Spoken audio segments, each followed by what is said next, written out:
It's a matter of great honor and great happiness for me to be here today at this venue on this occasion when the Dornier 228 aircraft gifted by India has been inducted into the Sri Lankan Air Force.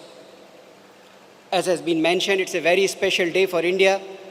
Today, independent India, a country, a civilization of antiquity of thousands of years, but a young republic, completes 75 years of independence.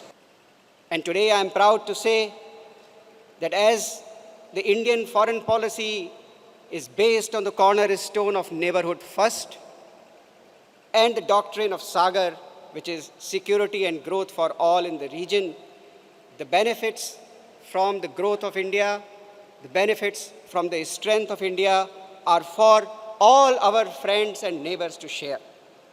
Today, we have seen a further expansion of the role of Sri Lanka's Air Force.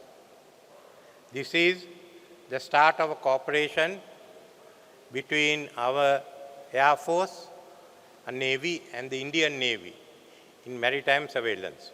You've taken over charge of an aircraft which belongs to the Indian Navy, and by next year, you will have a gift of your own Dornier aircraft.